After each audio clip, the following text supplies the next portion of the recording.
these are 3 steps how you can identify and pick InsurTech startups and ensure that they deliver what they promise. These 3 steps, it's not easy, it's not simple, but it's successful.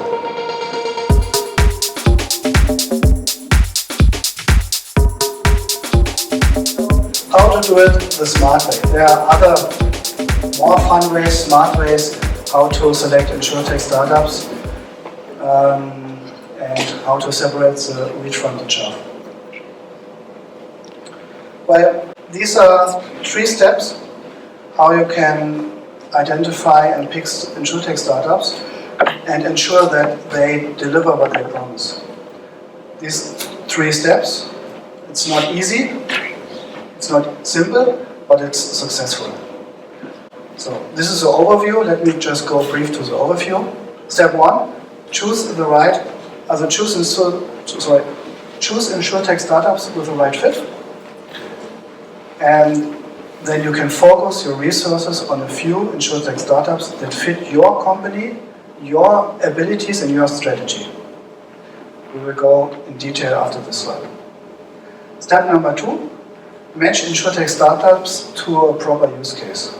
When you want to work with an InsurTech startup, you should make a workshop and identify where you can put this new skills, this new technology, where you can apply best in your corporation. I have another slide for that. And if you successfully manage step 2, you can go over to step 3, prove the business value before you invest more money and before you scale. So make a first small tests and checks and POCs, prototypes, whatever, before you get to the big money pile and start to scale. Okay, these are the 3 steps, so let's get over to step number 1. This template shows you a way how to separate InsurTech startups into 2 different groups. On the left side you find the improvers, and on the right side are inventors. Let me go first to the improvers. Improvers are startups that, of course, improves the insurance company and the insurance vertical. Why? Because they take the insurance vertical and the way how insurance is done as it is. They accept the way how we as an old company are doing insurance, take it and apply their technology, their skills on top of it. So it's a status quo. And these improvers, of course they have value for us, can be divided into 3 types. So the first type are distributors. These are sales organizations, sales platforms. I have here, these are examples I worked with. For example, this is a startup Meshap from around the corner. Meshap has a plug-and-play API, and we can sell our bike, an e-bike insurance product over this API to different sales organizations. So we worked here with MLP, for example. So we weren't able to, with our legacy systems, with our COBOL systems, to plug to MLP directly. So we had a distributing improver that enabled us as an insurance company to sell our small products. Okay, second type is our enablers. They enable our organization to do things that we haven't been able to do up to now. Here I have the example of Picture. Picture takes an image and can tell us how the integrity of the image. Is this image correct, or has it been changed or modified? So this is an enabler. We could use this skill, for example. And the third type of improvers are neo-carriers, formerly known as full-stack digital carriers. So at Baloise, we made a very big investment into a new insurance company called Friday. When you're from Germany, you may have seen the advertisement. We started with motor insurance and now have our second business line. It's household insurance, and we will go on. And this is a separate entity, own full-stack digital carrier or neo-carrier. Straight from the start, new machines, based on Guidewire. Okay, these are improvers. The right side are inventors. This is more visionary. Inventors don't take the industry as it is. They take a look at the insurance industry, how the business is done today. They identify the principles, and they re-evaluate the principles of insurance. And often they come to a different conclusion, and they say, no, Karl-Heinz, how you are doing insurance is not a good way, we have another way that's better. We have, on the right side, different business models. Here's an example of Leica Insurance. They sell an ordinary bike insurance, but on a completely different kind of business model.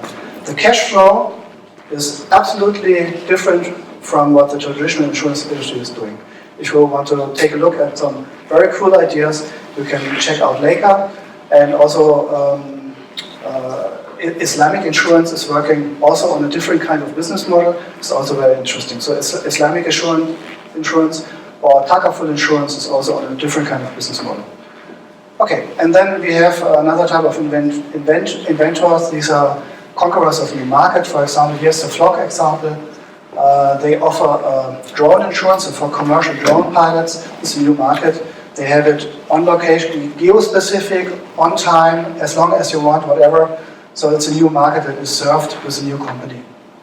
So, choose InsurTech with the right fit. Lessons learned is here. For my example, at Basler, Germany, we want to do what we have ever done, only better. So I would stay on the left side, and I would pick, for example, an enabler who enables me to do things better, faster, and create value. For the startups guys and the investors around here, if you want to change the world, go to the right side. These are new kind of business models with very big potential, and I avoid the term disruptive, I just say it one time, so it's more on the right side. So you have to think about where you want to develop yourself, and then you can identify the InsurTech startups and match them with your fit. And that's a very important thing, because you at the end of the day you have to choose, and this is the first step to choose. I'll show you here one example. We worked with Picture. We identified them from our side as an enabler. Check image integrity. I give the company or the startup an image, and they tell me if it's true or false. We'll carry on this example. Okay, this is one example of what we have done. Step number 2. So, step number 2 says, take the startup and match it to a proper use case. This is this workshop thing I explained to you, or I told you. So, how do I create a cool use case, a valuable use case with a startup that I don't know, while I do a workshop, and then I take the value chain tool. So this is a very old school classical management tool, the value chain. What is a value chain? Well, a value chain is a set of activities I noted here that creates value for the customer. As an insurance company, my customer is a policyholder who pays the premium of the policy. And I listed here some typical activities of an insurance company. These are core activities. Of course, we do other things. But here, for example, we have asset and risk management, and in the middle we have claims management. Also here we have, again, Picture. And so the question is, how do I create a use case? Let me give you an example with Picture. Picture can identify inside of pictures, they can validate images that I as an insurer send them by checking the time taken, the date taken, which day has it been taken, and where has it been taken, because there's a location, geolocation stored inside of the image. So they can extract this data for me and give me some first indications. Has this picture been manipulated? Because in the picture is also stored if it's been modified after it has been created or taken. So then they send me the data, and I can check this data with the occurrence of the claim, what the policyholder told me, because I have it in my data system. Just simple matching. And if I have deviations, for example, okay, guy, this picture was taken in Hamburg, not in Frankfurt, then I may have found some fraud. And if I have found some fraud, I don't have to pay, reduce claims ratio. And if I don't have to pay, I save money, that increases my profit. So this would be one very interesting use case to work with Picture. with this skill, because they came to us and said, I can give you the integrity of a picture, and the use case is the application inside of my value chain. It's always kind of a process, description of a process. And also including IT resources, of course.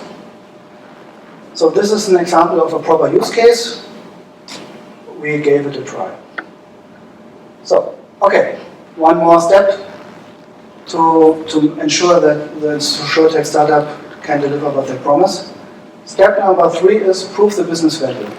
So now I have the enabler, I picked the startup, I have new skills, I can check images. So then I have the use case, I know how to identify fraud and how to save money. It's theory. Intelligent people, but it's theory. So now in step 3 I have to prove that it's working and I can save money for this example. Or I have to prove the business value. And here I come back to the 5 decisions, or the 5 KPIs where decisions are typically based on. So just some ballpark figures, but it's just around in this ratios. On the right side, in the value chain table, on the right side, you can see that revenue is a quota of 100%, of course. Then cost of claims are typically around 50%. It depends on the line of business. Just one example. Then cost of distribution are typically also around 20%. Also the cost of administration, let's put it by 20%, what equals into a profit of 10%. So this is just basic value table. And then I have to, how do I prove the business value? Well, I take the startup and the use case and execute a POC or a prototype or whatever, a test, an experiment, and try to create some real-world data. So I forgot to write it down here. You create real-world statistical data from how many, maybe 100,000 images, how many were manipulated, and then how many were matched against the data that the customer told us, and how many were real frauds. And then you have real-world data. No gut feeling, no random, no hippo. It's real-world data. And then you can take that data, and then you can put it into the table on the right side, because before I had a claims ratio of 50%, and maybe the data will tell me, okay, Karl-Heinz, with this new skill, you enabled the company to save 1 percentage point of claims ratio. And this would make the head of claims very happy, because 1% is a lot for him. And in the same time, this 1 percentage point will add to the profit to 11%. This will make your CFO and your CEO also very happy, because also one example in euros, let's assume the revenue of the business line is 1 billion euros, then 1 percentage point that is transferred here is 10 million euros. So if you have a business line of 1 billion euros, 1 percentage point would be 10 million euros. And I think all of you know that applying a simple image check doesn't cost 10 million euros. So this would be a very valuable business case to prove. So and then you can figure out your figures and your data and whatever. So this is third step. Okay, let's summarize it. I hope it was not too fast. So these are the 3 steps to ensure InsurTech startups deliver what they promise. And in this context, how to separate the wheat from the chaff. We had step number 1. You should choose the right startup to work with the right fit. I showed you this template, how to divide InsurTech startups into 2 groups. The one group are improvers and the second group are inventors. And below that you have 5 different types of InsurTech startups. So if you begin your journey of improving your business with corporations of InsurTech startups, I would pick one of these categories. So maybe the low-hanging fruit would be enablers or distributors. Yeah? Because that's the thing you are most common to. And then I would pick 1, 2, 3 startups and try to work on this topic with a dedicated team. So these are the improvers. And the inventors on the right side, you go into new markets like drone insurance, like shared economy, gig economy, whatever. And these are the inventors, and maybe also a new kind of business model. But this is a very sophisticated stuff. You need people that are really at home in the insurance company to understand what's going on there. Because I forgot to mention, it's always a team sport. It's not me alone. It's always a team. You need a team of business analysts. You need a team of executives to say, yes, Karl-Heinz is cool. He can do whatever he wants. You need good lawyers in the compliance that they say, okay, we can make an exception, because it's always an exception what I'm doing here, or what we are doing with insurance and innovation. And of course, you need a lot of IT guys and sales guys and political and Betriebsrat and whatever. Okay, step number 2, you take the idea of this startup as a skill, you match it to an activity inside of your value chain, and try to create a use case. It's a process, it's a description of a process that creates additional value for your company. So that's really easy words. Typically, it consists of 1, 2, or 3 workshops from 1 or 2 hours, and then you have a set of use cases, and then you pick the use cases most executable for your business. And then step number 3, prove the business value. I chose here these 5 financial key performance indicators. As I've shown you in this value table, it's the most easy thing to show an executive, okay, you need more money, because I can bring you more money than you give me. But maybe other companies have other performance measurements, like net promoter score, efficiency, customer happiness, whatever. Then you can create another metric to make good decisions on it. So these are the 3 steps, and maybe have we got some time for some questions? Yes.